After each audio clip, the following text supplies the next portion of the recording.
Everybody, I want to do a quick video on this auto electrical and just point out a couple of possible problems. We've talked about it before, but quite often we're talking about it in videos with other things on vehicles and we sort of just pass by the electrical side of things. So this is my recommendations anyway, right? So we've got a dual battery setup. I haven't done any of this work, it's just the vehicles here, and I've noticed this is your main cranking battery. This is the auxiliary battery that's been added. I'm not sure if it's by the current owner, previous owner. A lot of the wires and things look fairly fresh. So I'd say firstly, it probably pays to check my playlists. We've got a bunch of playlists there and vehicle setup playlists. Our 2008 120 V6, recently set up our 2013 150 Prado.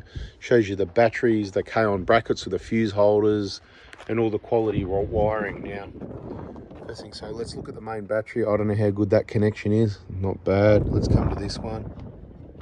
That one's even loose, so that's not good.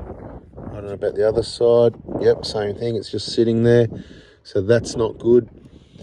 This positive wire, it is insulated, but it can rub through. That's why I always recommend this corrugated split tubing, like the factory stuff, over the top of that red wire, 100%. First thing that could have happened, that wire, you could have saved money by running it shorter and more direct. Where the factory wiring goes with this corrugated split tubing wiring, take this plastic cover off. It goes across underneath that radiator support panel, underneath that plastic there. You can zip tie it to the existing one. There's some holes there, keeps it nice and neat, nice and short, around there and around here to the battery. You could put the isolator where you want, somewhere in between. You can even go to it, have it mounted down there and just go there and back even. Down below, keep the wires out of the way, nice and neat.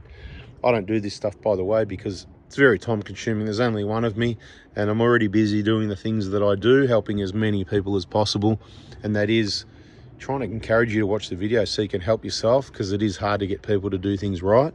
But you do need to watch the videos to educate yourself, to understand, you know, up in that corner there, is that going to rub through? I don't see any fuses anywhere.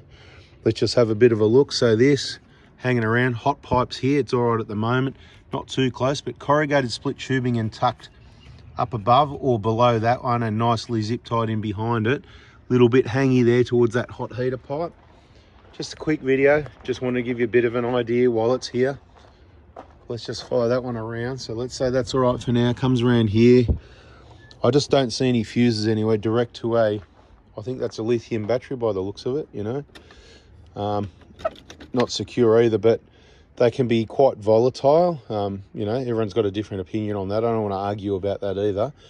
A lot of lithium batteries do cause a lot of fires. One of the biggest, highest causes of fires, you know, in cars, homes, sheds, whatever. So you really want to make sure that you've done your best to get one that's, I suppose, if there's such thing as stable, that all your connections are good, well connected, wires tucked away neatly to avoid any short circuits. This relay, it's kind of like a bit of a loose tech screw just sitting there. Sorry, dude, I know you've had a crack at it, but I've got to point it out for everybody and you. I'm going to tell you, so I might as well tell everybody. You do need to take a bit more care, watch some more videos. You can get lucky like this, depends if you want to be lucky. I mean, do you love this car? Have you spent a lot of money? Are you planning to spend a lot of money to keep it maintained? It'd be terrible if something short circuit, and I do know people with Prados and 120 Prados just like this that have had electrical fires under their bonnet. It's burnt the car, it's finished, it's a write-off, and burnt their garage, and yeah, it's really bad, and you really want to avoid it if you can. So it's a serious thing. Not just one, that was one example. I know other cars that people had wires running across here, sort of across here, and just sort of rubbed on there and shorted out, and everything around here was melted. Lucky they got away with minor damage. But look, you want to see this corrugated split tubing type thing. I'm not saying this part of it's perfect. You can see another wire there without it, just sort of not much security coming around the corner there. It could rub on a sharp edge. Rubbing. Depends if you drive on corrugate. It's a four-wheel drive. You drive on any rough roads, corrugations, and it rubs. And one day, not today, not this year, maybe not next year, but one day it rubs through. And if you get, the more wires you've got, the more risk you've got of this happening. So it's really, it's time, wake up call. It's time to wake up.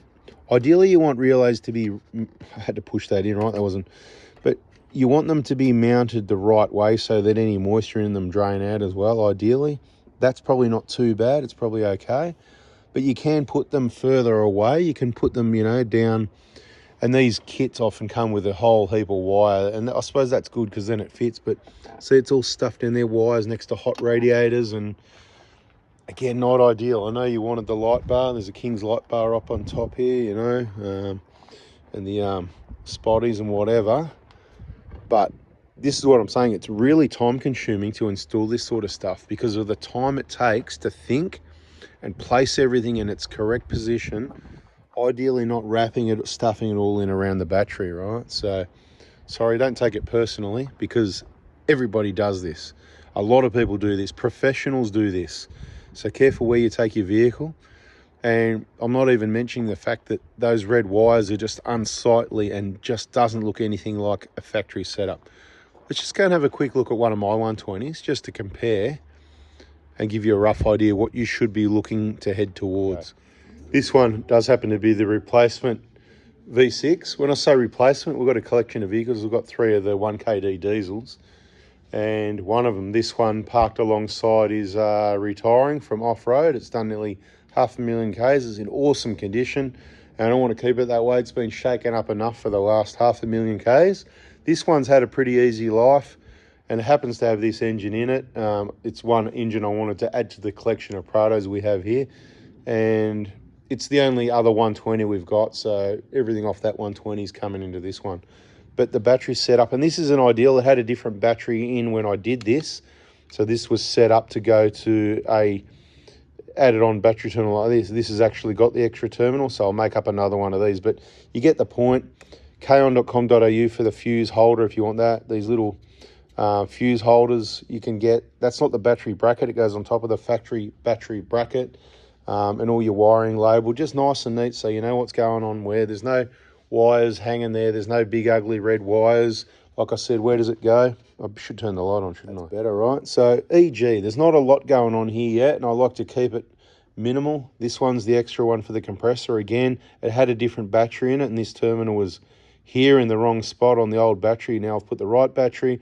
Of course, this is all wrong, so we'll make up another one of these that isn't so stressed. But because the connections are so good, you could hang hundreds of kilos off that. That's going to be for the compressor. This is for the dual battery, so straight away it's fused. It's corrugated split tubing. It's got the glue. It's got awesome crimping. You could hang off these wires, hundreds of kilos. So like I said, it goes that way. It goes over here to a nice neat spot for the SBI. Same thing, corrugated split tubing with the glue, heat shrink. Right, it's got the little terminal there. If I want to connect the two together, I can manually like that, right? And of course it'll go off because the voltage is under what it needs to be. But you've got your manual connection there like that. Those wires, nice and neat, down below. This is what I'm talking about. One goes to the battery, the other one goes down under there. There it is there, like I said. And it's so easy to access. Yeah, I'll put a nice new radiator in as well. There it is there, you know, banging around. It's mainly secured, but it's in corrugated split tubing. Maybe I missed a zip tie there or whatever. You know, we'll call it a work in progress if you like. Point is, that can just sit back in place. I don't care about the clips. It's not going anywhere. When the bonnet closes, that rubber seal pushes against there and it's not going anywhere. This doesn't give any strength to anything. This allows me to remove and clean and keep an eye on things. Here comes the cable around there, bang into the fuse and to that battery and so on. The power out of there to the rear of the vehicle and into the cabin. That's what they are. And of course, that'll neatly get, there's the earth for this. That's this one here, right there. You wouldn't even know where all the wires are. It's that neat, right? And this is probably the one that runs to the back. So you'll probably find that wire goes down here through that grommet where it's meant to. People like to cut these big holes in these grommets down here and on the 150s. That's not what it's for. That's what this is for. Nice and tight cutout. Almost watertight or pretty watertight. Watertight enough. You get the picture, neat and tidy. That's how it needs to be. I want to say thanks for watching, but you know what? Thank me for the video by pressing like. I'm here to help. Bada bing, bada boom. That's what it's all about. Catch ya.